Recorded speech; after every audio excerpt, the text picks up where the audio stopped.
tayo sa Jetour. Electric car. Sobrang makakatipid. Ito yung Jetour Ice Cream EV.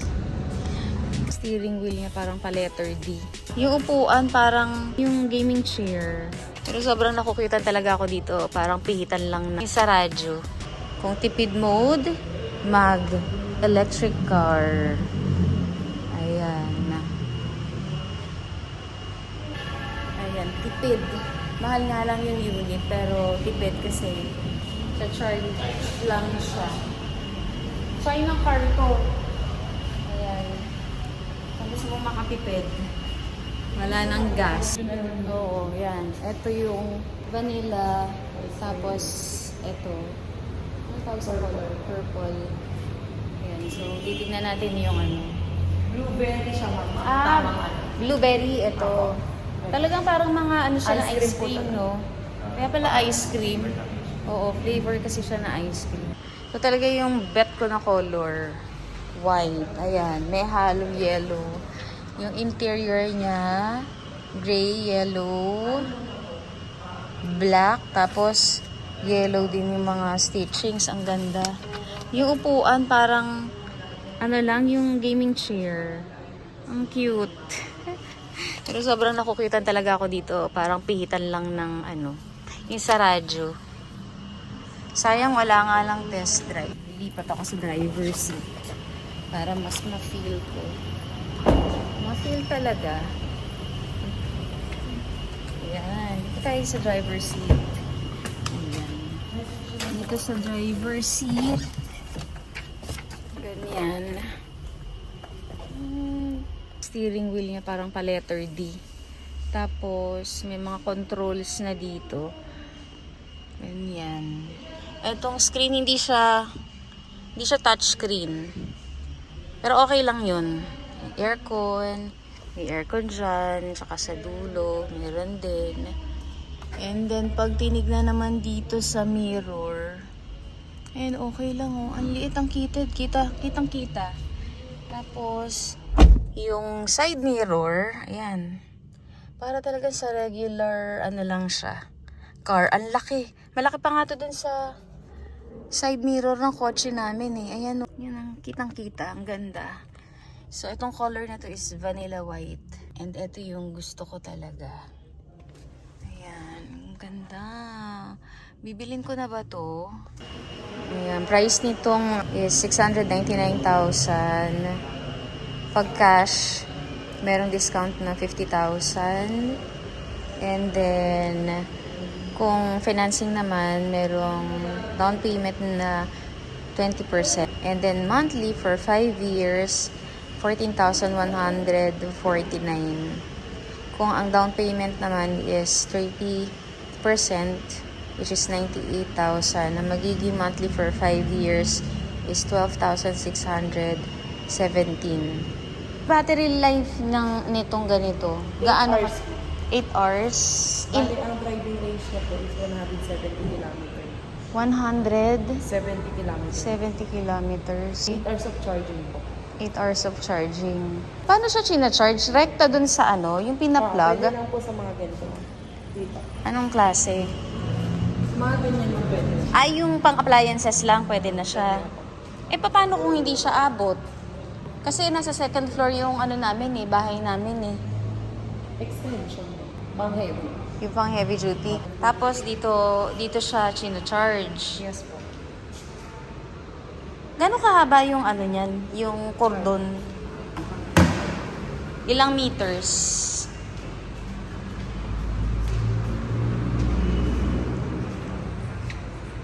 So, eto siya.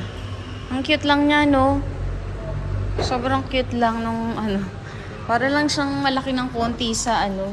Kunin ko lang. Sa ano tag dito? Ano ba dimensions nito? Malaki-laki lang ng konti sa malapad-lapad lang ng konti dun sa mga hindi yung e-bike yung isang klase. Alam mo yun, yung medyo malapad siya na parang golf cart. Ah, ilang meters yan?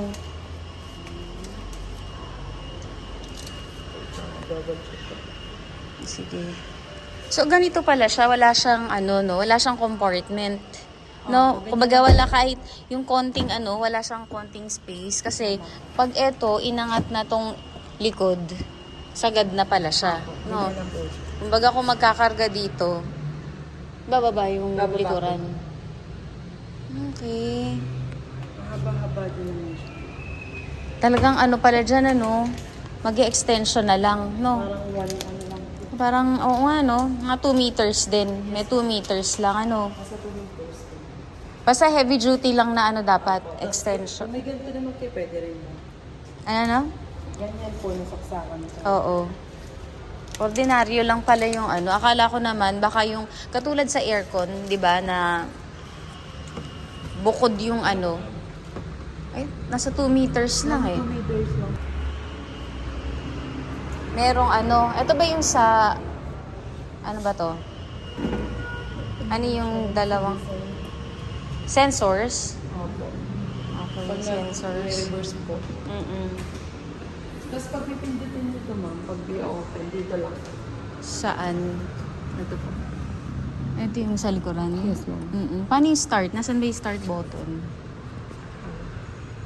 Pag sinaksak nyo na yung susi, ma'am. Automatic na yon pag sinaksak yung susi. Opo. Kunin ko lang. Okay, so ganito yung itsura niya. Ang cute lang niya, no? Okay naman yung legroom. Pero feeling ko pag mga nasa 5'9", pataas yung height. Medyo, na to, masikip to. And then, eto yung, para sa radyo, kasi dipihin, may reverse, may neutral, tapos drive. And then, eto saan kaya to tatanong natin? Eto sa handbrake. Ito sa AC. Ito sa fan. Ito yung sa AC din yan. Then may mga buttons dyan. Ito naman USB. Ayan, ganyan lang siya. Wala siyang boot. Pero may maliit na storage. Ayan yung aircon. And then ito lalagyan na ng cellphone. Okay, tapos, ayan, lit. Pero cute siya talaga. Light. Okay. Ayan siya. Ganyan. Matic kaya yung nito, window. Tatanong natin kung automatic yung window nito. Interesado kami kasi, oo, ang laki nung laki nung side mirror, no? Kitang-kita po talaga. Oo, kitang-kita. Ayan siya. Tapos yung window niya, paano to? Automatic ba siya or manual lang? Yung Yung window. dito. Yun yung control, kanan, kaliwa. Oo. Ito steady lang tong window na to. Okay naman pala siya, no? Malakas kaya ang nito? Aircon? Okay lang ba siguro? Sige nga, pwedeng maaning sa legroom. Sige po. Na-adjust din siya. Backwards, no? Apo.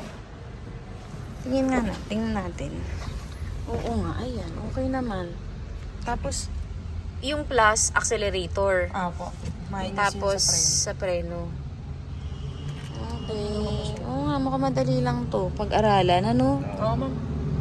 Para ka lang talaga naka-elect e-bike. Oo, parang e-bike lang din. Pinag-drive lang ito, kotse lang, mas safe ka, di ka may mauulanan. Oo, yun nga.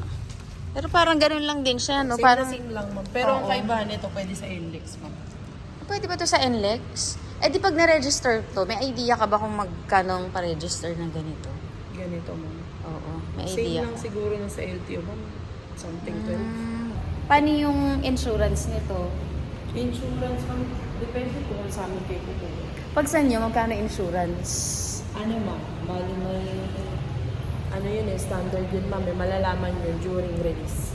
Okay, sa release. Try natin yung legroom sa likod. Yan siya eh.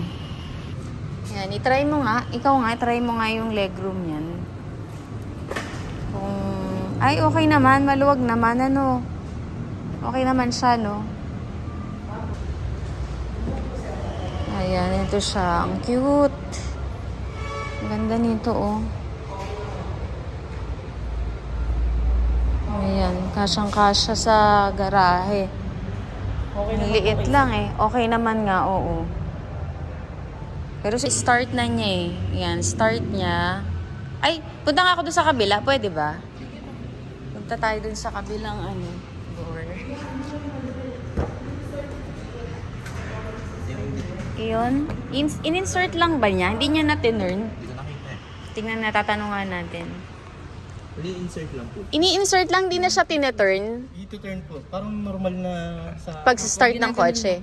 Ah, okay. Sige nga, pwede i-try. Start na po. Ay, naka-start na siya. Ayan, pag naka-on siya, parang hindi buhay, ano? Ganun ba talaga? Electric man wala talaga ano. Walang tunog? Kasi So, dito lang siya makikita talaga kung buhay yung makina, no? ayun ma'am. Naka-on siya. Paano pag naka-ano lang siya? Yung sa, di ba sa normal cars, may ignition? Yung ignition pero hindi siya naka-start. May ganun ba siyang ano? Normally, Wala. wala siyang ganun halos ma'am. Pagka ini-start mo siya ma'am, ano ba, ano siya, parang on and off lang halos yung... Ah. Kasi sa ano ma'am, di ba, meron dun sa... Sa regular car kasi i-ignition mo, buhay lang yung ano light, yung aircon. Ito walang ganun. Basta pag inon mo, Nandito naman yun ma'am, sa may pinaka-turning ano. saan? Ito, sa pagka isinusigil. Oo. Pag pinatay siya, gaganon lang. Pwede? Hit mo ma'am, try mo ma'am. Okay, ganyan. Ayan ma'am. Sige, Tapos, open nyo. pag kasing ganun lang siya, no? Ayun, buhay agad. Wala Kasi nang- Meron din siya sa trip meter ma'am. Anong, 63? 60% ma'am, ito yung kaya niyang takbo. Ah, okay. In terms of charging pala, gano'n ba dapat katagal para mag-100? Ano sir? Pag 100? Gano'n katagal para mag-100? Pagka normally sir kung from 0% up to ano po, 100%, 8 hours talaga. 8 hours. Pero ito, yung tulad niyan, may 60% pa po siyang battery health. Kumbaga, less than 8 hours siya. Paano kung hindi ako gagamit masyado ng aircon? Mas maliles yung paggamit, Kasi hindi siya pag-consume. magpapuwersa yung pinaka, ano niya ma'am. Yung- Parang ganyan ma'am, hindi siya, yung blower niya ma'am, hindi Oo. siya open talaga. Okay. Kasi So, hindi mas siya makakatipid. magkakaroon sa may pinaka, niya, sa battery niya ma'am. Pwede ko siyang dalhin sa Manila. Pwede yan ma'am, kahit sa expressway, pwede rin to. Oo. Sa Manila, saan na kami, kung mag-SM North kami, saan kami magcha-charge? Depende sa charging station nila doon ma'am kung saan yung located ma'am. Pero kung halimbawa naman ma'am, ito kasi yung charging port nito is GPT. Ano ba Pero yun? naman sila ma'am na halimbawa po, may pang-convert naman kasi sila na normally na. Oo. Kasi yung iba nun ma'am, yung parang yung traditional na ano pa, mga outlet pa Oo. pagdating sa ano po, sa mga charging port nung pinaka unit. Pero meron naman yun ma'am, may convert. Meron naman sila rin na kung halimbawa naman po sa depende kasi sa mall ma'am eh. Depende. Pero yung sa mga sa gasoline station, halimbawa, available na din ba yung ganun? Yun yung worry ko kasi yung, wari, iluluwas. Tapos hindi naman, halimbawa kung hindi makapag-charge sa SM, Depende saang pa rin sa gasoline gas station? ma'am eh. Kasi ito naman ma'am, halimbawa po, kahit sa 220 socket volts naman, pwede nyo i-charge to. Sa dala nyo yung charging port ma'am. Pero walang nabibiling spare battery, yung katulad, yung alam mo yung parang battery na, di ba sa cellphone, merong power bank, parang gano'n. Dito ma'am, hindi po. Walang gano'n? Walang gano'n. Kasi yung battery nito ma'am, hindi siya isang buo eh. Per cell. Paano kung umabot na to ng 2 years, 3 years? May ma'am, sa PMS naman ito every 6 months. Ano siya? Or 5,000 mileage, whichever comes first. Kumbaga, chinecheck natin yan ma'am sa PMS. Oo. Sa battery niya, kung ano po yung nagkaka-problem. Tapos, hindi naman siya isang buo na pinapalitan. Per cell nga siya. Kung halimbawa, nasira lang doon yung isang cell, yun lang po yung Okay. within 3 years covered po ng warranty. Paano kung kailangan na magpalit ng battery? Magkano yun? Yung as in yung, bawa buo, ganun. Estimated natin mama, nasa Oo. less than 12K, mga ganun. Hindi, per cell yun yung isang set. Sa isang cell po yun. Sa isang cell po. Oo. Kasi ano to ma'am around nasa 87 cell or something na ma'am. So hindi siya pinapalitan ng isang buo pala, yung isang bagsak na isang buong 80 something cell. Ano lang ma'am, halimbawa, ang nasira lang 2 cell ma'am. Oo. Around nasa less than 12,000 yung papalitan kada isang cell. Oo. May quotation sa inyo ibibigay mo. Pero dito lang din sa inyo. Hindi ako makakabili sa labas. No? Hindi ganun no? Pagka kasi ma'am, syempre sa warranty, normally ma'am, saka sa talaga natin. Dito talaga. Ano ba ang warranty nito? Ilang... Dito ma'am, po, yung pinaka major parts ng natin sa sasakyan natin ma'am, pagka ganitong pure electric, 10 years. Then yung 3. special warranty natin within 8 years naman na po. Special warranty, ano bang, paano ba nakukuha yun? Pinaka sa battery nun. Kasi yung time kung nagka-problem ma'am, case to case basis pa rin naman. Oo, okay. Ito para saan ba to?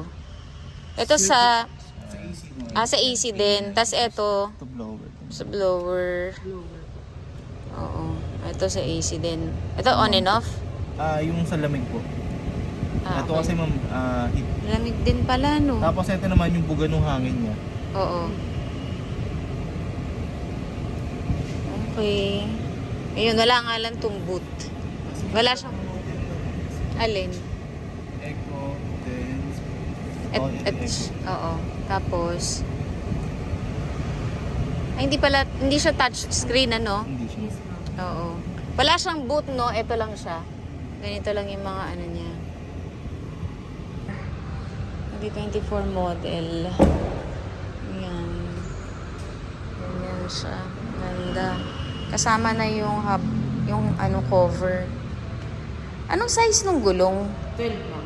Pwede ko siyang ano, papalitan. Gawing 14, ganun. Pwede ba yun? Possible ba yun?